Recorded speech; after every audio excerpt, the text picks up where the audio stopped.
Sebutan untuk Hasyim Asy'ari adalah Hadratus Syekh alias Maha Guru.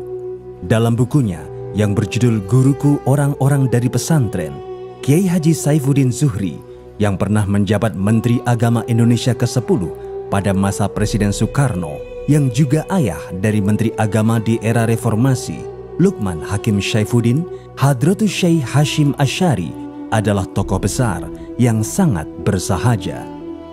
Berbeda dengan putranya Abdul Wahid Hasyim yang terlihat modern dan berpenampilan perlente, Hadratus Syekh masih setia dengan baju Jawa.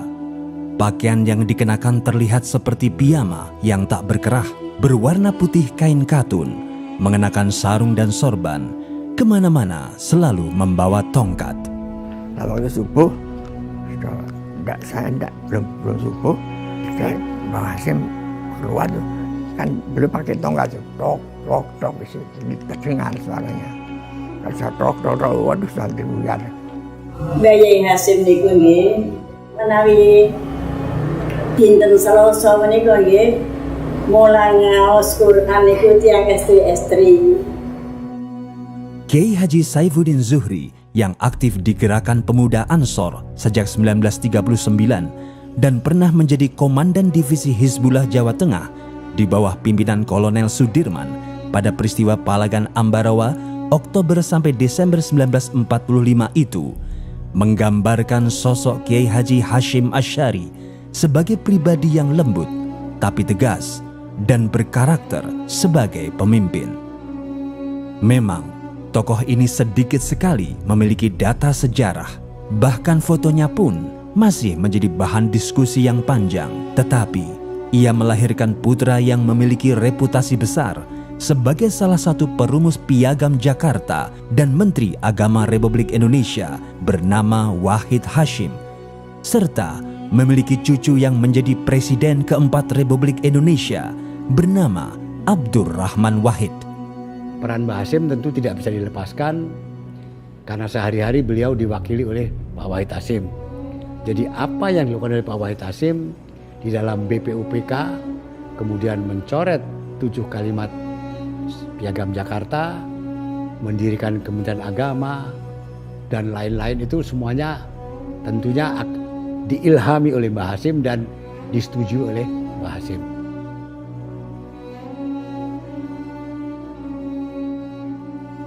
Kiai Haji Muhammad Hasyim Asy'ari adalah pendiri Pondok Pesantren Tebu Ireng Jombang, Jawa Timur, dan salah satu ulama pendiri organisasi muslim terbesar di Indonesia, Nahdlatul Ulama atau NU. Ia dilahirkan di Desa Keras, Kecamatan Diwe, Kabupaten Jombang, Jawa Timur pada tanggal 10 April 1871. Anak ketiga dari 11 bersaudara dari pasangan Nyai Halimah dan Kiai Asy'ari. Kiai Asy'ari sendiri adalah seorang ulama pejuang yang hijrah ke Jombang dari desa Tingkir, Jawa Tengah. Dia putra Kiai Abdurrahman yang masih memiliki garis silsilah hingga Jaka Tingkir, Sultan Kerajaan Pajang. Dari Jaka Tingkir ini, Kiai Haji Muhammad Hasyim Asy'ari memiliki silsilah darah agung Brawijaya V dan Sunan Giri. Sementara Nyai Halimah, ibu Muhammad Hasyim Asy'ari, adalah putri Kiai Usman, seorang pejuang eks-pasukan Diponegoro, pendiri Pondok Pesantren Gedang, Tambak Beras, Jombang, Jawa Timur. Kiai Haji Masduki dari Keras menyebutkan, Nyai Halimah memiliki nama panggilan Winih yang berarti benih, agar kelak menumbuhkan anak cucu yang mau melayani agama dan bangsa.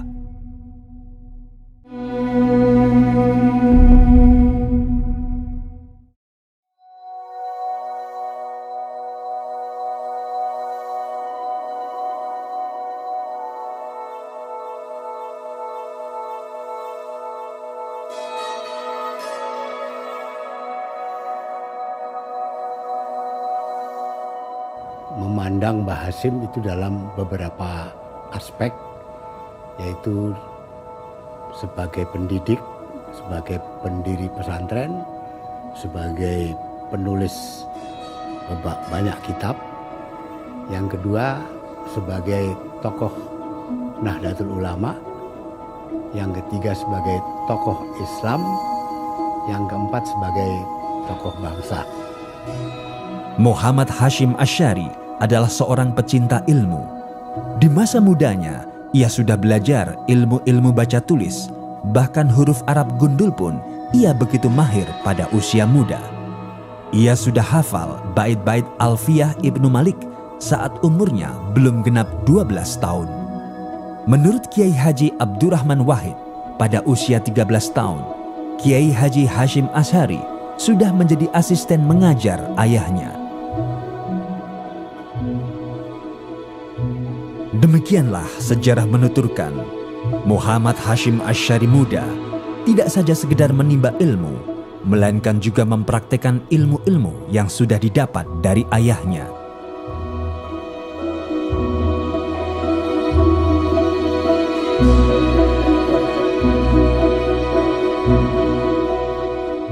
Silsilah keilmuan Kiai Haji Muhammad Hashim Asy'ari dapat diketahui dari perjalanannya menuntut ilmu.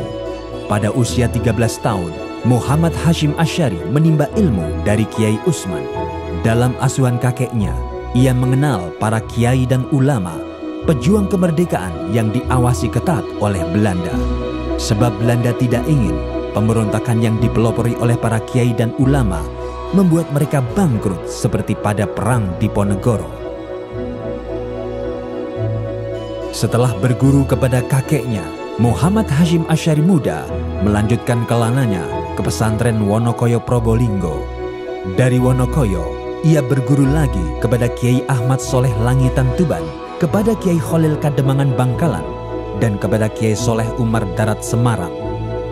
Kiai Haji Dimyati Rois Kalimungu menyebutkan ada 3 Kiai Soleh termasyhur saat itu yang menjadi guru Kiai Haji Muhammad Hashim Asy'ari, yaitu Kiai Soleh Umar Darat Semarang, Kiai Ahmad Soleh Langitan Tuban, dan Kiai Soleh Gresik. Ketika nyantri di Mbah Soleh Darat Semarang dan Langitan itulah Kiai Haji Muhammad Hashim Asy'ari berjumpa Kiai Haji Ahmad Dahlan, pendiri organisasi Muhammadiyah, yang kemudian bertemu lagi ketika keduanya menimba ilmu di Mekah. Jadi Hadratus Syekh ini, Mbah Hashim ini, saya kira hubungannya dengan Kiai Haji Ahmad Dahlan ini sangat dekat karena mereka belajar umumnya itu dengan guru-guru yang sama. Baik guru yang sama itu ada di halakah-halakah Masjidil Haram maupun juga di Madrasah Saulatiyah. Pada tahun 1890, Muhammad Hashim Asy'ari memperdalam ilmu tafsir kepada Kiai Yakub di Siwelan Panji Sidoarjo. Karena kecerdasannya, Kiai Yakub terpikat hati padanya. Hashim Asy'ari pun dipinang untuk menjadi menantunya, menjadi suami putrinya Khadijah. Berhasil menimba ilmu kepada ulama-ulama besar di tanah Jawa, Muhammad Hashim Asy'ari melanjutkan kelananya ke Mekah bersama istrinya. Namun gagal, istri dan anak pertamanya meninggal dunia ketika melahirkan. Hal ini membuat tekadnya sempat goyah. Pada tahun 1893, Muhammad Hashim Asy'ari kembali lagi ke Mekah bersama adik perempuannya Anish Asy'ari. Namun Anish Asy'ari pun meninggal dunia. Di bawah asuhan Syekh Mahfud Termas, ia mengaji kitab Shahih Bukhari.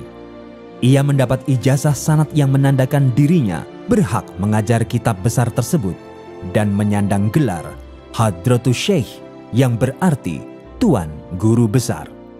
Di Mekah, Kiai Haji Muhammad Hashim Asy'ari juga mempelajari matematika, astronomi, fikih mazhab Syafi'i, dan tafsir Al-Manar karya Syekh Muhammad Abduh kepada Syekh Ahmad Khatib Minangkabau. Nah, selain belajar di Saulatiyah, mereka juga ikut halakah-halakah yang dipimpin oleh ada ulama-ulama Nusantara seperti Syekh Ahmad Khatib Al-Minangkabawi. Sebelumnya itu ada juga Syekh Nawawi Al-Bantani, kemudian juga ada Syekh Mahfuz At-Termasi. Jadi biasalah murid-murid Jawi ini, murid-murid asal Nusantara ini ya merasa dekat sekali dengan ulama-ulama yang sudah bermukim di Makkah dan Madinah. Menurut Kiai Haji Dalharwatu Congol, Kiai Haji Muhammad Hashim Asy'ari juga menghafal Al-Quran kepada Kiai Ali Hafid Demak. Demikianlah berbagai disiplin ilmu didalami Kiai Haji Muhammad Hashim Asy'ari. Seakan tak pernah puas dengan ilmu yang telah dicapainya, ia pun terus belajar kepada guru-guru besar lainnya, di antaranya Syekh Nawawi Banten, Syekh Ahmad Amin Al-Athar, Syekh Ibrahim Arab, Syekh Said Yamani, Syekh Rahmatullah, Syekh Soleh Bafadol, Said Abbas Maliki, Said Alwi bin Ahmad Assegaf, dan Said Hussein Al-Habsyi.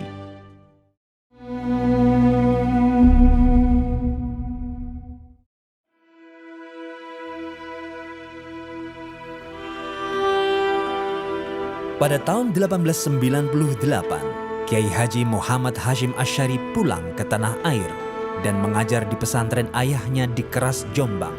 Ia menikah dengan Khadijah. Namun 2 tahun menikah, Khadijah meninggal dunia. Kiai Haji Muhammad Hashim Asy'ari menikah lagi dengan Nafikoh, putri Kiai Ilyas dari pesantren Sewulan Madiun. Kiai Ilyas adalah keturunan Kiai Hasan Besari Ponorogo, salah satu guru pujangga besar bernama Ronggo Warsito. Dari Nafikoh, Kiai Haji Muhammad Hashim Asy'ari dikaruniai 10 orang anak: Hanah, Khairiyah, Aisyah, Azah, Abdul Wahid, Abdul Khalik, Ubaidillah, Masuroh, dan Muhammad Yusuf. Tahun 1899, gejolak darah muda Kiai Haji Muhammad Hashim Asy'ari mendidih. Ia tak lama tinggal di Keras. Dengan keberaniannya, ia memutuskan diri untuk mendirikan pondok pesantren Tebu Ireng di dekat pabrik gula Cukir. Beliau mendirikan pesantren di tempat yang rawan. Padahal sebenarnya kalau kita melihat dengan kacamata fisik, kita harus mendirikan pesantren di tempat yang mewah. Beliau justru tidak. Kenapa?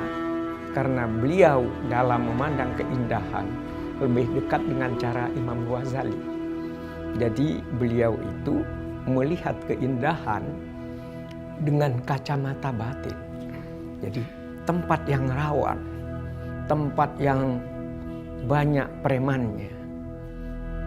Di dekat pabrik gula Cukir itu, Kiai Haji Muhammad Hashim Asy'ari menghadapi dunia hitam yang marak dengan kekerasan dan prostitusi. Setiap malam, pondok pesantren Tebu Ireng diteror dan diancam oleh centeng-centeng suruhan Belanda. Santri-santri mengambil tempat tidur di tengah-tengah bilik mereka agar tak tertusuk senjata tajam. Kawasan Cukir pada era itu adalah simbol dari 3 kegelapan, yaitu kolonialisme Belanda, lokalisasi pelacuran, dan tempat mangkal para preman. Kehadiran Kiai Haji Muhammad Hashim Asy'ari untuk mendirikan pondok pesantren Tebu Ireng di tempat itu jelas membutuhkan keberanian dan nyali, selain kesiapan ilmu dan laku. Pada tahun 1900, Kiai Abbas dari Buntet Cirebon datang ke Tebu Ireng bersama kakak kandungnya, Kiai Soleh Zamzam Benda Kerep, Kiai Abdullah Pengurangan, dan Kiai Samsuri Wanatar untuk nyantri pada Kiai Hashim Asy'ari. Di pesantren Tebu Ireng, para pendekar muda dari tanah Sunda ini turut membantu santri-santri Tebu Ireng dari banyaknya gangguan para penjahat.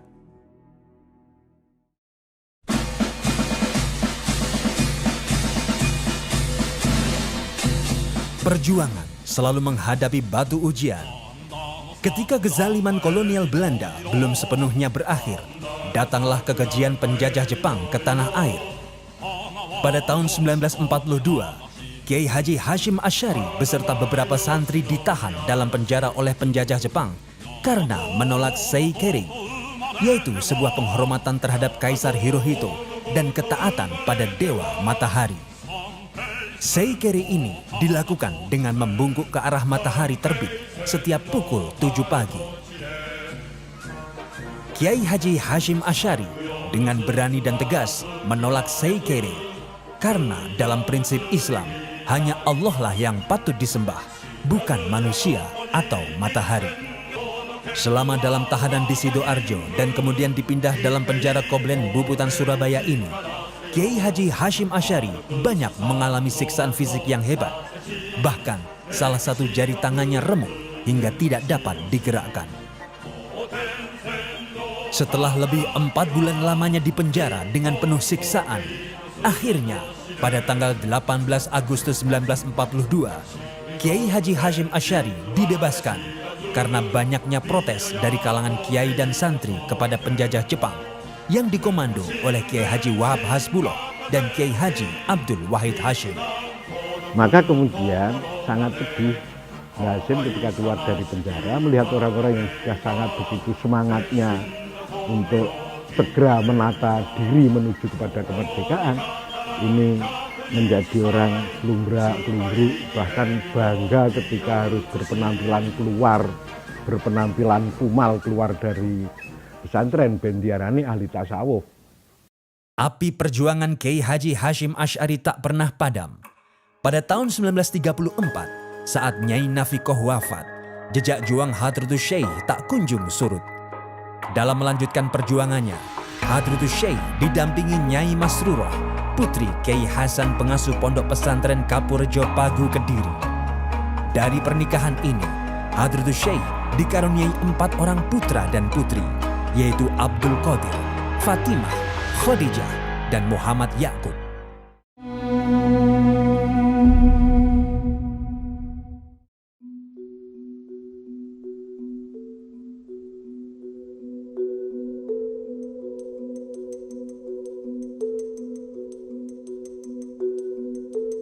Kiai Haji Muhammad Hashim Asy'ari tidak mencukupkan keberhasilan untuk dirinya sendiri. Ia mewariskan jiwa kemandirian dan kepemimpinan kepada keluarga dan santri-santrinya.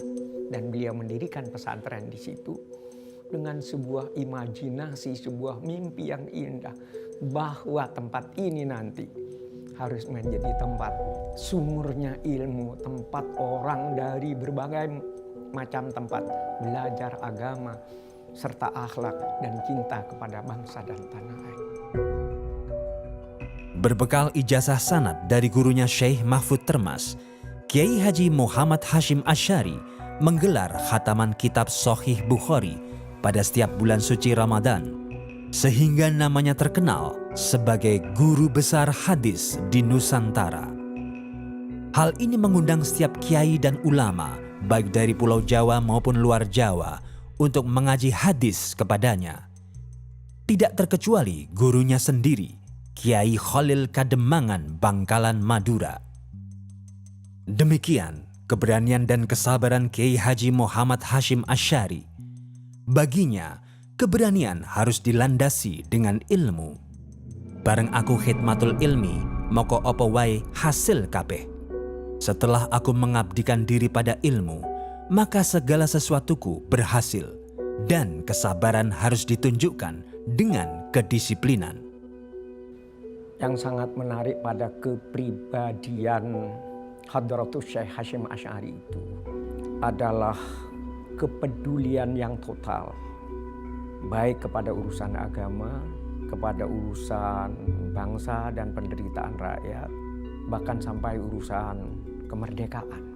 4 perkara yang harus dipedomani oleh pribadi muslim dalam memupuk keberanian dan karakter menurut Kiai Haji Hashim Asy'ari. Pertama, menghindari penguasa yang tidak melaksanakan keadilan. Kedua, menghormati mereka yang berusaha dengan sungguh-sungguh meraih kebahagiaan di akhirat.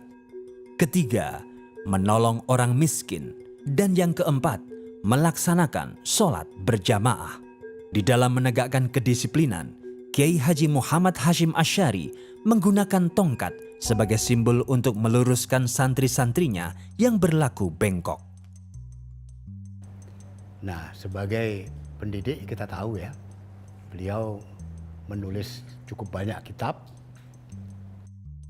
Tidak hanya berdakwah dengan kata-kata dan bersyiar dengan kelembutan lidahnya saja, Kiai Haji Muhammad Hashim Asy'ari juga tajam dalam mengasah pena dan disiplin dalam menulis guna menjawab problem-problem masyarakat, baik melalui surat-surat, selebaran-selebaran, majalah-majalah, koran-koran maupun buku-buku. Di antara buku-buku karya Kiai Haji Muhammad Hashim Asy'ari adalah Adabul Alim wal Muta'alim, Ziyadah Ta'liqat, Al-Tanbihat Al-Wajibah Liman Yasna Al-Maulid Bil Al-Munkarat, Risalah Al-Jama'ah, An-Nur Al-Mubin fi Mahabbati Sayyid Al-Mursalin, Cinta Rasul Utama, Hasyiyah ala Fatih Syekh Zakaria Al-Ansori Al-Rahman Bisyahr Risalah Al-Wali, Al-Duror Al-Munqantirah fi Al-Masail Tis'a Asyara, Tamyiz Al-Haq an Al-Batil, Al-Tibyan fi Nahyi an Muqatta'ati Al-Arkam wa Al-Aqarib wa Al-Ikhwan, Al-Risalah Al-Tauhidiyah, Al-Qolaid fi Bayani ma yujibu min Al-Aqaid. Dari 1919 ke 1922 itu Mbah Hasim amat berperan, amat sangat memprihatinkan kondisi umat, dan dibuktikan dengan gerakan-gerakan termasuk pembelajaran berdagang antar negara, pembelajaran bertani mengikuti pola teknik Belanda. Itu sudah sangat luar biasa. Setiap hari Selasa dan Jumat, kegiatan Pondok Pesantren Tebu Ireng diliburkan. Kiai Hasyim Asy'ari memberi ruang bagi para santri untuk mandiri dan berwirausaha. Jadi dengan pertanian yang beliau sangat aktif sekali. Negara pertanian itu, kalau ingat saya itu tanah yang ada di Jombok sini. Jombok itu daerah Blimbing sini. Itu yang sering beliau pergi ke sana naik dokar.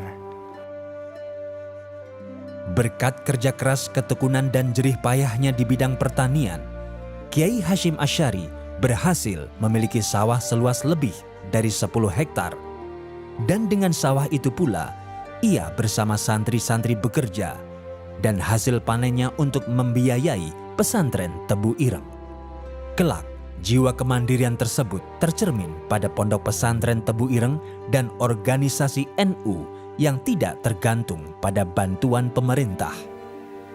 Jadi tidak hanya Mbah Hasim bukan hanya sekedar ulama yang paham tentang agama, tentang hadis, tentang Quran, tafsir dan sebagainya, sekian-sekian fan agama, tapi Mbah Hasim keluar itu justru diaplikasikan dalam bentuk kehidupan nyata. Kiai Haji Muhammad Hashim Asy'ari adalah pendidik yang lihai dalam mengajarkan akhlak mulia dan jiwa keteladanan seorang pemimpin kepada keluarga dan para santrinya. Tak jarang ia mendelegasikan kepemimpinannya kepada putranya, Kiai Haji Abdul Wahid Hashim, dalam forum-forum resmi Majelis Islam A'la Indonesia atau MIAI dan Partai Masyumi. Kita ingat bahwa beliau pernah diminta untuk menjadi semacam ketua Dewan Syuro Partai Masyumi tahun 45. Nah, di situ beliau bisa memainkan peran secara baik yang dilakukan sehari-hari oleh putra beliau, yaitu Kiai Abdul Wahid Hashim. Jiwa kepemimpinan Kiai Haji Abdul Wahid Hashim terlihat ketika membentuk sayap militer Hizbullah di Masyumi dan Sabilillah di NU. Kiai Haji Abdul Wahid Hashim putranya adalah salah satu anggota tim 9 BPUPKI dan PPKI yang merumuskan dan menandatangani Piagam Jakarta. Jadi apa yang dilakukan oleh Pak Wahid Hashim di dalam BPUPK, kemudian mencoret 7 kalimat Piagam Jakarta, dan sebelumnya oleh Jepang diminta menjadi ketua Sumubu atau kantor urusan agama Jepang, mendirikan Kementerian Agama dan lain-lain, itu semuanya tentunya diilhami oleh Mbah Hasim dan disetujui oleh Mbah Hasim. Pada masa Jepang, Kiai Haji Abdul Wahid Hashim dipercaya memimpin lembaga urusan agama, Sumubu, cikal Kementerian Agama. Sejumlah kiai yang kemudian mendirikan pesantren-pesantren yang bahkan lebih besar daripada pesantren Tebu Ireng. Jiwa kepemimpinan yang ditanamkan oleh Kiai Haji Muhammad Hashim Asy'ari kepada santri-santrinya dapat terlihat pada pribadi-pribadi yang berhasil dan menjadi kiai dengan pesantren besar, seperti Kiai Haji Jazuli Usman Ploso Kediri, Kiai Haji Abdul Manaf Lirboyo Kediri, Kiai Haji Bishri Sansuri Denanyar Jombang, Kiai Haji Hudori Tegalrejo Magelang, Kiai Haji Syafaat Blok Agung Banyuwangi, Kiai Haji Zen Syukri Palembang, Kiai Haji Muhid Muzadi Malang, Kiai Haji Adlan Ali Cukir, Kiai Haji Abdul Wahab Hasbuloh, Kiai Haji Ahmad Siddiq Jember, Kiai Haji Munasir Ali Mojokerto, Kiai Haji Ahyat Halimi Mojokerto, Kiai Haji Abbas Butat Cirebon, dan A. Hasan, pendiri organisasi Persis. Mbah Hasyim yang sudah begitu luar biasa, ini Mbah Hasyim mampu melahirkan tokoh-tokoh yang justru menurut saya melampaui Mbah Hasyim sendiri. Kayak Gus Dur, ini yang sangat luar biasa, yang menjadi kegelisahan. Seharusnya kita jangan hanya sekedar kagum dengan Mbah Hasyim, tapi bagaimana Mbah Hasyim ini bisa melahirkan generasi yang melampaui dirinya itu. Begitulah ibarat menanam. Kiai Haji Muhammad Hashim Asy'ari adalah petani yang sukses, sehingga berbuah pada para santri dan anak cucunya. Salah seorang cucunya, Kiai Haji Abdurrahman Wahid, bukan saja dikenal sebagai Presiden RI keempat, melainkan juga seorang pejuang demokrasi dan kemanusiaan yang mendapat pengakuan dunia. Aku pengen duwe anak sing dadi kiai, sing dadi dokter, sing dadi insinyur. Lakon tiga-tiganya itu disampaikan. Nah, ibu saya bisa menyampaikan itu. Jiwa kepemimpinan Kiai Haji Muhammad Hashim Asy'ari berpengaruh sampai ke skala internasional. Pengaruh ini dapat terlihat dari kiprah dan langkah Kiai Haji Abdul Wahab Hasbulah dalam melakukan diplomasi dan berorganisasi.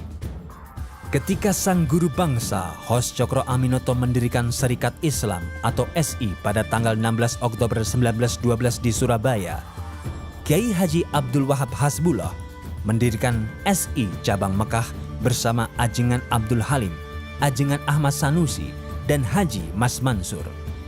Saat sudah menetap di Surabaya pada tahun 1915, Kiai Haji Abdul Wahab Hasbulah meminta izin kepada Kiai Haji Muhammad Hashim Asy'ari untuk mendirikan Syirkatul Inan, koperasi yang bergerak di bidang pertanian dengan pola berbagi keuntungan setiap setahun sekali. Adapun pimpinan Syirkatul Inan tersebut adalah Kiai Haji Muhammad Hashim Asy'ari sendiri dan Kiai Haji Abdul Wahab Hasbulah sebagai bendaharanya. Jiwa kepemimpinan Kiai Haji Abdul Wahab Hasbulah yang ditanamkan oleh Kiai Haji Muhammad Hashim Asy'ari juga tampak ketika ia bersama Haji Mas Mansur mendirikan Nahdlatul Wathon pada tahun 1916, sebuah lembaga pendidikan agama bercorak nasionalis yang berbeda dengan pola pendidikan pondok pesantren pada umumnya.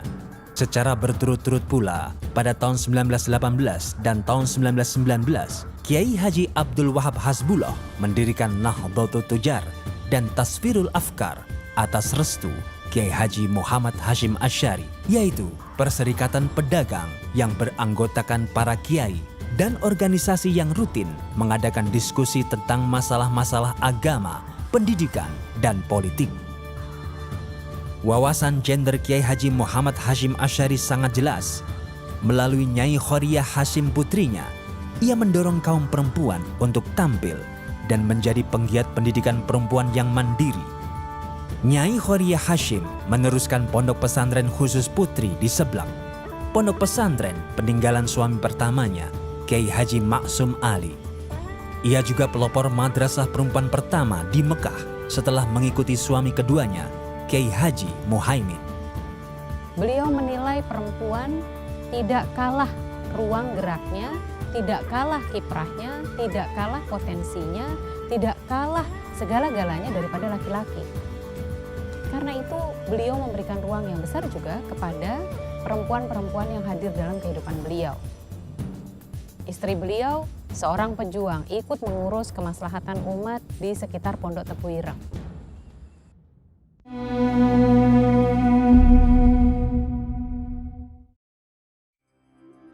Luasnya pergaulan yang dibangun oleh Kiai Haji Muhammad Hashim Asy'ari telah meneguhkan dirinya sebagai sosok pemersatu dan berpengaruh di kalangan umat Islam dunia.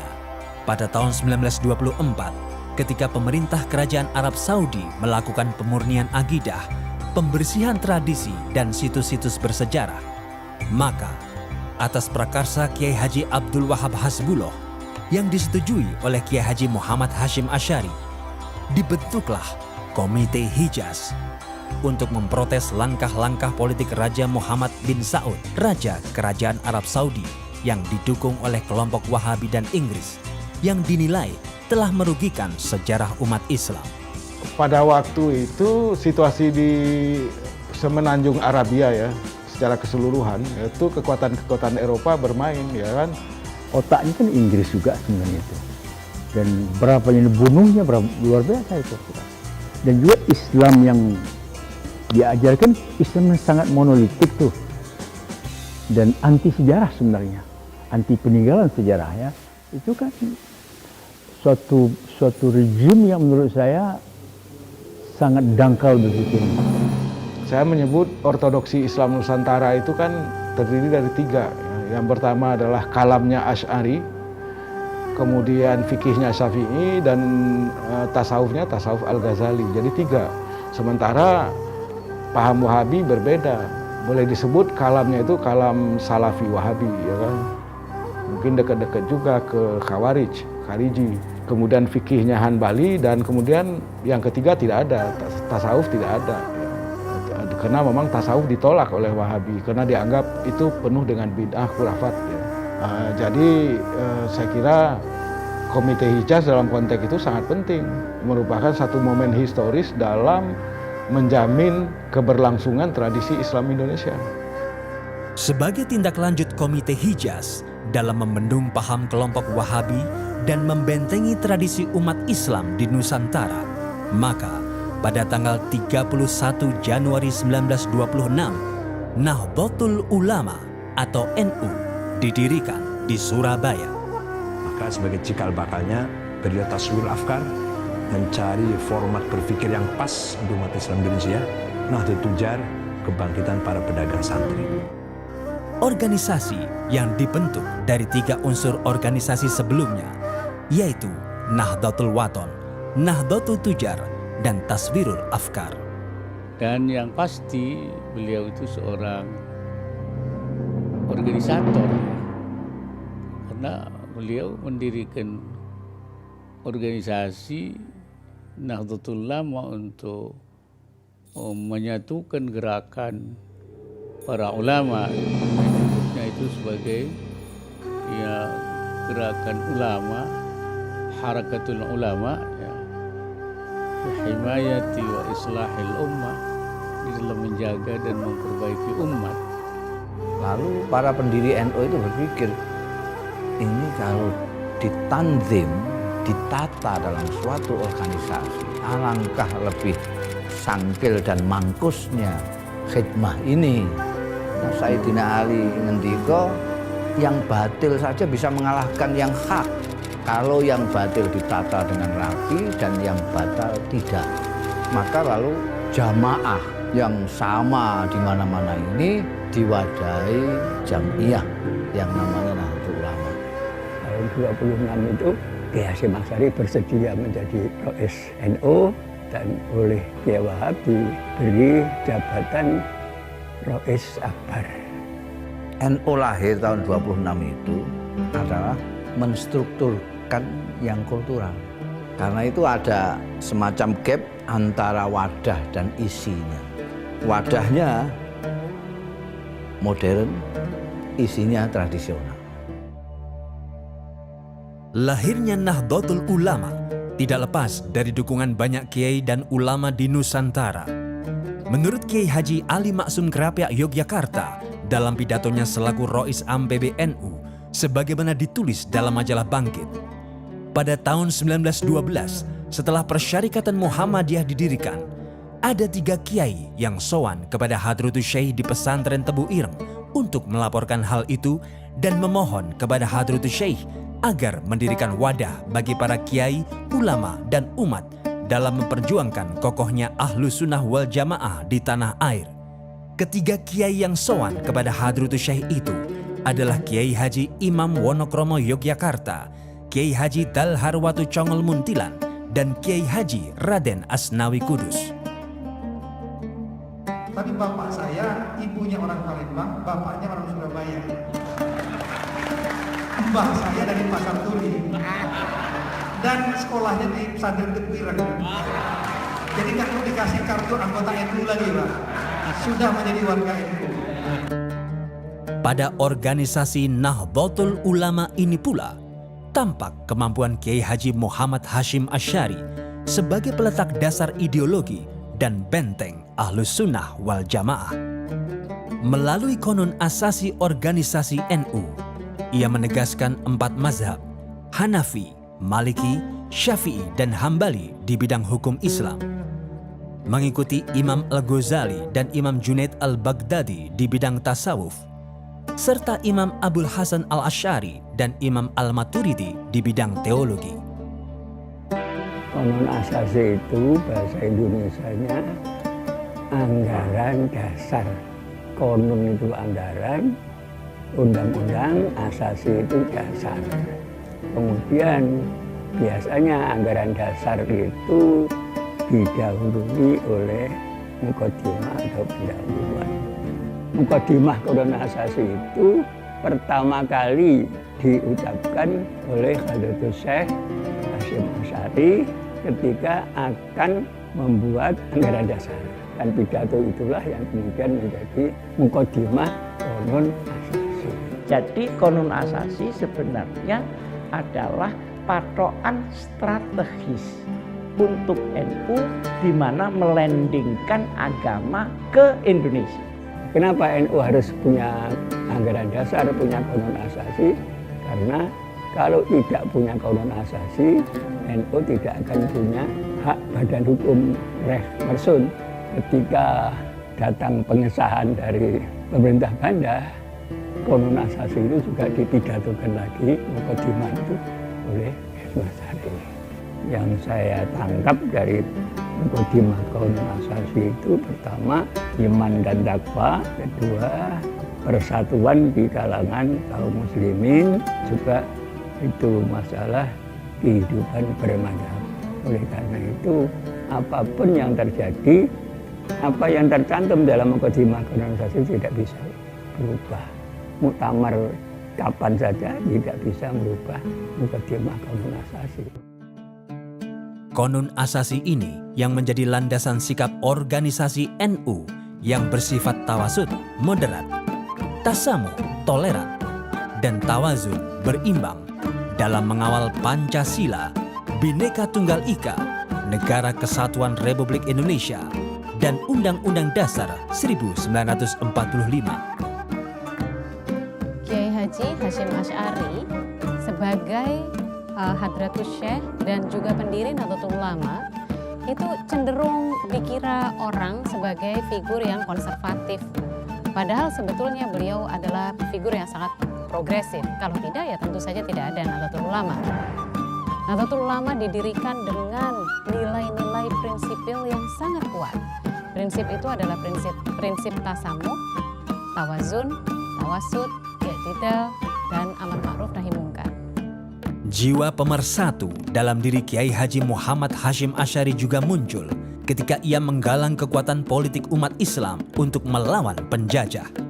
Pada tanggal 18-20 September 1937, ia menggagas Majelis Islam A'la Indonesia atau MIAI, sebuah lembaga federasi organisasi-organisasi umat Islam.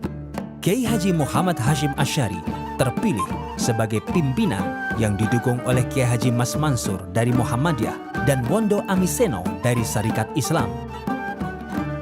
Kiai Haji Muhammad Hashim Asy'ari menjadi wakil MIAI ini di Volksstraat, Parlemen masa Belanda, dalam mengusung aspirasi umat Islam seperti pengesahan Undang-Undang Perkawinan. Dan ketika Partai Politik Majelis Syuro Muslimin Indonesia atau Masyumi terbentuk pada tanggal 24 Oktober 1943, Kiai Haji Muhammad Hashim Asy'ari terpilih lagi sebagai Rais Syuriah atau pimpinan tertinggi. Menurut Profesor M. Syafi'i Ma'arif, jika Kiai Hashim tidak wafat pada tahun 1947, Partai Masyumi tidak akan dibubarkan. Dan sesungguhnya orangnya pemersatu umat lah. Umpamanya beliau tidak wafat tahun 47 ya, belum tentu loh Masyumi itu pecah. Perjuangan Kiai Haji Hashim Asy'ari di dalam melawan penjajah tidak saja melalui pergerakan politik dan fatwa-fatwa agama belaka. Berbagai cara ditempuh olehnya, termasuk di bidang kesenian.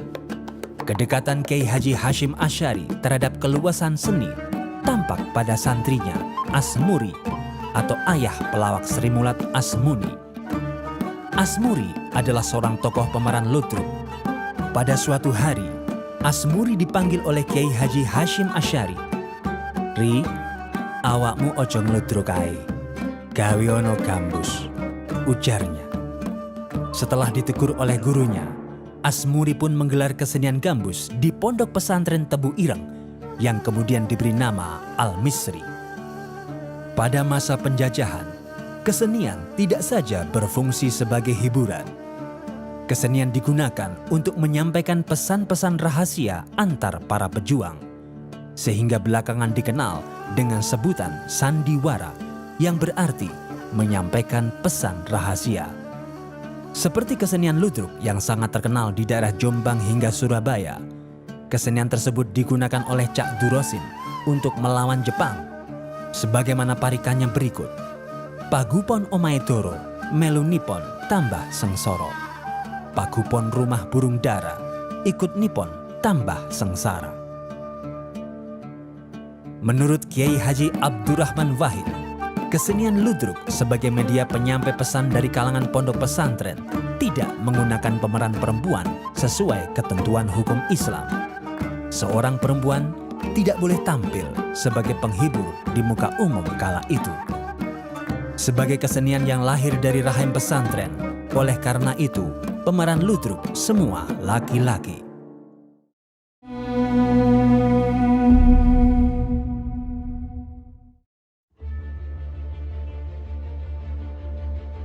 Sejak kekalahan Jepang dalam Perang Dunia Kedua dan proklamasi kemerdekaan Republik Indonesia tanggal 17 Agustus 1945 dikumandangkan, perlawanan dan perebutan senjata-senjata Jepang terjadi di mana-mana.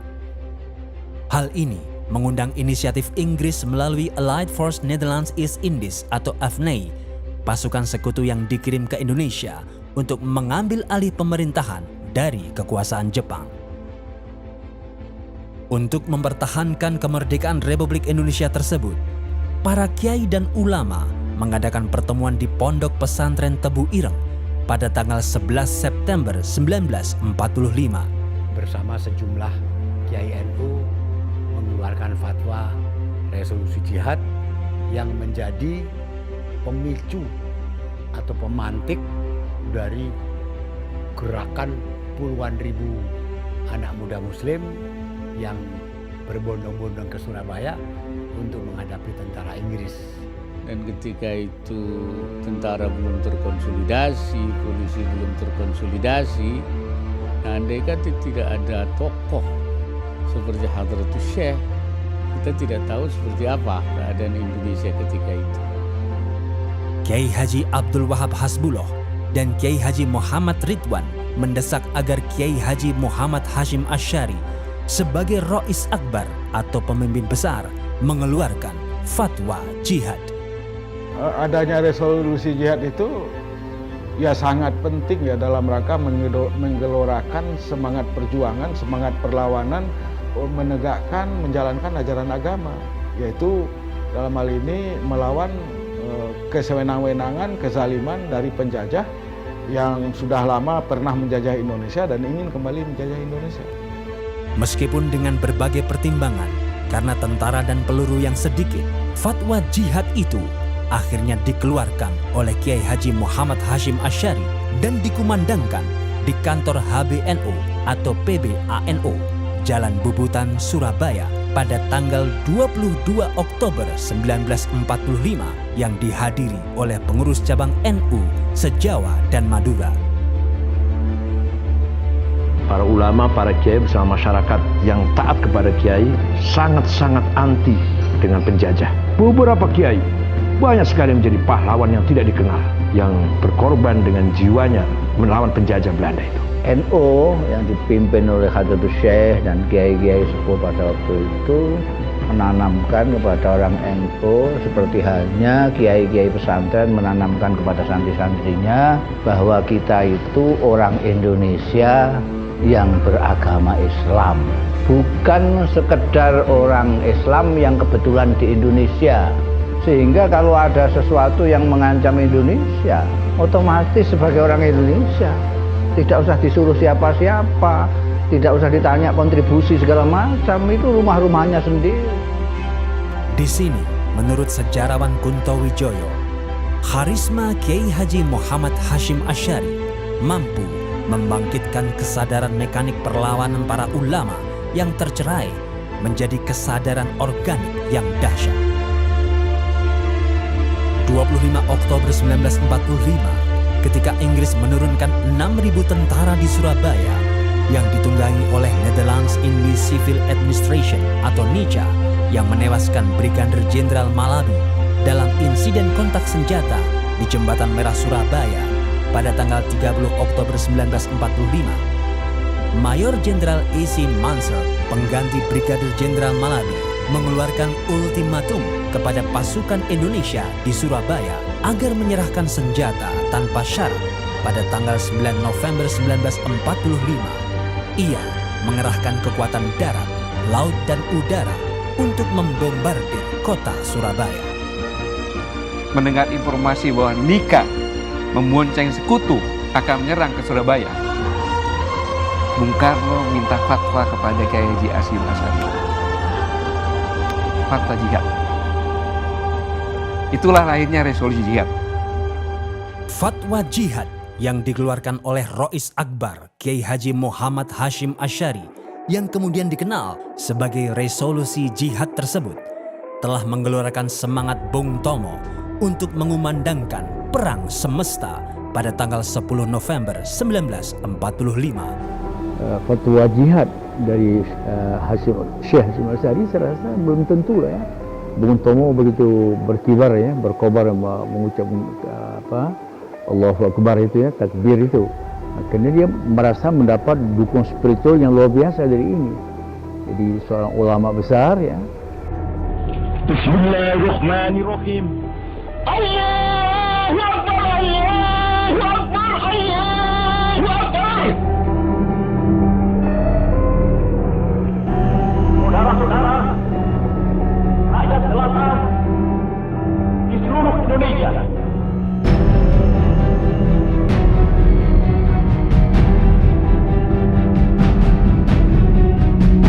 kita semuanya telah mengetahui bahwa hari ini tentara Inggris telah menyebarkan pamflet-pamflet yang memberikan suatu ancaman kepada kita semua. Mereka telah minta supaya kita semua datang kepada mereka itu dengan membawa bendera putih, tanda bahwa kita menyerah kepada mereka. Tanpa resolusi jihad, maka tidak ada perlawanan yang heroik. Jika tidak ada perlawanan heroik, berarti tidak ada hari pahlawan tanggal 10 November. Dan bisa mungkin mustahil bangsa Indonesia ada seperti saat ini.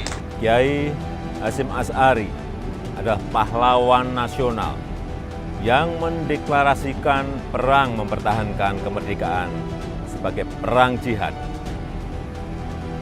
2 minggu sebelum pertempuran 10 November di Surabaya, tepatnya tanggal 22 Oktober 1945, beliau yang mencetuskan fatwa resolusi jihad yang menggerakkan ribuan santri untuk ikut berjuang. Dengarkanlah ini jawaban kita. Ini jawaban rakyat Surabaya. Ini jawaban pemuda Indonesia. Selama banteng-banteng Indonesia masih mempunyai darah merah yang dapat memiliki garis dan putih, merah dan putih, maka selama itu kita mau menyerah kepada siapapun juga. Kita tunjukkan bahwa kita ini adalah benar-benar orang yang ingin merdeka. Dan untuk kita saudara-saudara, lebih baik kita hancur daripada tidak merdeka. Sebelum kita tetap merdeka atau mati.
Kini, Pondok Pesantren Tebu Ireng, peninggalan Kiai Haji Muhammad Hashim Asy'ari, telah menjadi besar dan berwibawa.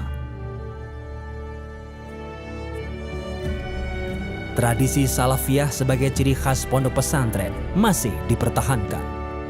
Seperti Ma'had Ali, kajian kitab kuning, dan khataman kitab hadis Sahih Bukhari setiap bulan suci Ramadan. Dilengkapi pula dengan sistem pendidikan modern seperti SMP dan SMA A. Wahid Hashim, Madrasah Sanawiyah dan Madrasah Aliyah Tebu Ireng, SMA Sains Tebu Ireng, Universitas Hashim Asy'ari, dan Yayasan Pemikiran Kiai Haji Muhammad Hashim Asy'ari.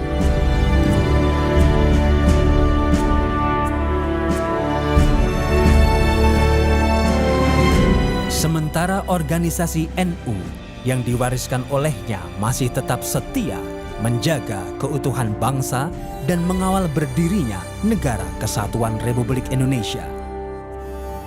Memang Indonesia ini bukan negara Islam, bukan Darul Islam, tapi juga bukan Darul Kufri, bukan negara kafir, dan juga bukan negara perang, bukan Darul Harb. Karena itu beliau memilih negara kesepakatan. Saya menyebutnya Darus Sulh, Darul Ahdi. Seluruh komponen bangsa ini menyepakati untuk hidup dalam satu negara.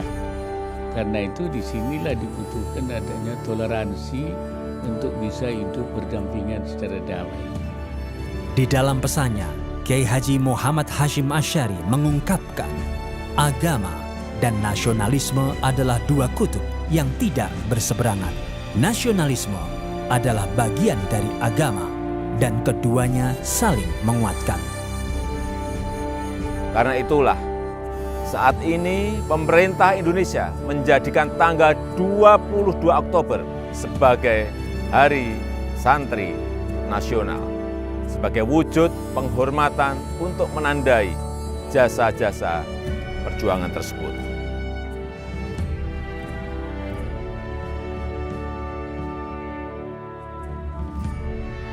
Selain mendapat gelar pahlawan nasional dari pemerintah Republik Indonesia, dijadikan nama jalan di berbagai kota, nama besar Kiai Haji Hashim Asy'ari juga diharumkan sebagai nama Masjid Raya di Jakarta Barat yang telah diresmikan oleh Presiden ke-7 Republik Indonesia, Insinyur Joko Widodo. Mengucap Bismillahirrahmanirrahim, saya resmikan Masjid Raya Kiai Haji Hashim Asy'ari di Jakarta Barat, DKI Jakarta.